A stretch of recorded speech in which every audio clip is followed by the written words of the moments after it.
Ini saya akan menjelaskan mengenai reaksi, reduksi, dan oksidasi, yang dimana definisinya dapat kita baca di sini. Oksidasi adalah proses di mana suatu zat kehilangan elektron, sedangkan reduksi adalah proses di mana suatu zat memperoleh elektron. Dalam kedua proses ini, elektron memainkan peran penting dalam menentukan sifat kimia suatu zat.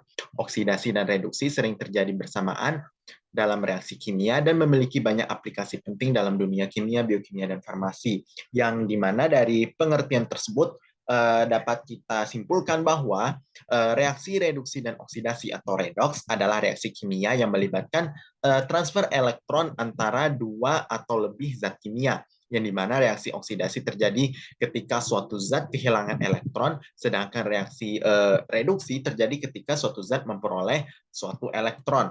Dalam reaksi redoks sendiri, zat yang mengalami oksidasi disebut sebagai zat pengoksidasi atau reduktor karena ia yang akan menjadi agen yang mengoksidasi zat lainnya. Sebaliknya, zat yang mengalami reduksi disebut sebagai zat pengurang atau oksidator karena ia akan menjadi agen yang mereduksi zat yang lainnya.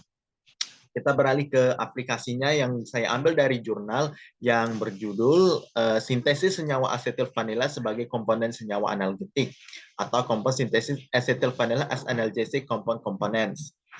Yang dimana reaksi sintesis asam vanilat menjadi asam asetil vanilat melibatkan proses penggabungan molekul asam vanilat dengan molekul asam asetat untuk membentuk molekul asam asetil vanilat. Mengapa proses sintesis selalu melibatkan reaksi redoks? Yang dimana karena proses reaksi reduksi oksidasi atau reaksi redoks karena reaksi ini dapat mengubah struktur dan ikatan kimia antara atom-atom pada senyawa tersebut, sehingga menghasilkan senyawa baru yang memiliki sifat fisik dan kimia yang berbeda. Yang dimana proses reduksi sendiri sudah kita ketahui sebelumnya terjadi ketika suatu senyawa kehilangan elektron sehingga muatan positifnya berkurang. Sebaliknya, proses oksidasi terjadi ketika suatu senyawa menerima elektron sehingga muatan positifnya bertambah. Dalam reaksi redoks, elektron yang dilepaskan oleh senyawa reduksi akan diterima oleh senyawa yang dioksidasi.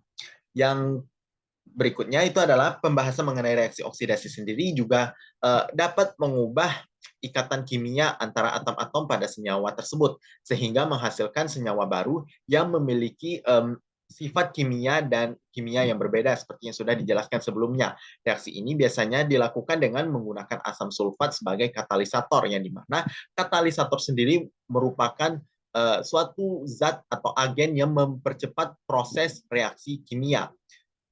Yang dimana dari proses reaksi kimia ini dapat kita tarik sebuah kesimpulan proses reaksi yang sederhana, di mana salah satu gugus hidroksil atau OH pada asam vanilat bereaksi dengan gugus karboksilat atau COOH pada asam asetat yang membentuk ikatan ester baru atau gugus COO.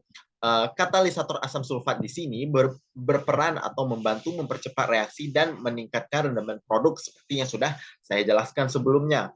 Yang dimana tahapan pertama adalah proses pengasaman atau biasa kita kenal dengan proses protonasi pada asam vanilat oleh katalisator asam sulfat yang menghasilkan ion vanilium yang reaktif. Yang dimana asam vanilat sendiri direaksikan dengan asam asetat dan asam sulfat dalam suasana asam, di mana asam sulfat berperan sebagai katalisator seperti yang sudah saya jelaskan sebelumnya, untuk proses memprotonasi gugus hidroksil pada asam vanilat sehingga terbentuk ion oksinium.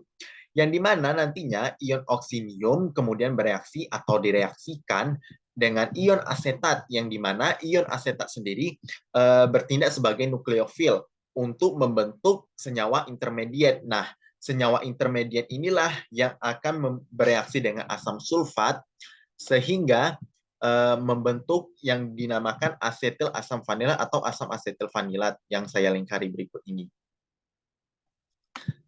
Nah, dari penjelasan tersebut untuk langkah kedua secara sederhananya itu adalah serangan nukleofilik oleh gugus asam asetat pada karbonil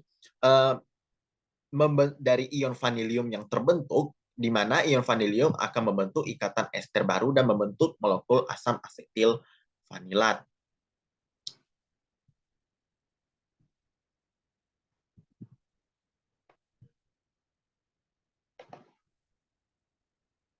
Dan kita akan membahas tentang kegunaan dari hasil sintesis tersebut, yaitu adalah asam asetil vanilat, yang dimana dari proses pembuatan atau proses sintesis asam asetil vanila atau AAV dari sintesis asam vanilat sendiri, didapatkan fungsi dari AAV sendiri sebagai analgesik, di mana struktur kimia AAV memiliki gugus asetil dan gugus fenol yang terdapat pada cincin aromatik vanilin. Gugus fenol pada struktur AAV dapat berinteraksi dengan reseptor opioid di dalam sistem saraf pusat manusia yang pada akhirnya dapat menghasilkan efek analgesik. Yang dimana untuk penjelasan lebih selanjutnya, yaitu adalah kita mengetahui bahwa analgesik sendiri adalah merupakan suatu obat yang bekerja secara selektif dalam mengurangi rasa sakit dengan memengaruhi sistem saraf pusat. Yang dimana jika kita kaitkan dengan kimia, di mana gugus asetil dan fenolik sendiri dapat berikatan dengan enzim siklooksigenase atau COX, yang dimana enzim yang terlibat dalam sintesis prostaglandin yang dapat menyebabkan peradangan, atau yang dimana dari peradangan tersebut dapat menimbulkan rasa sakit.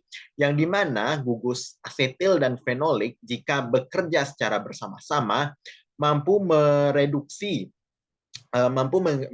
atau menghambat proses dari produksi enzim COX, yang dimana enzim COX sendiri adalah merupakan enzim yang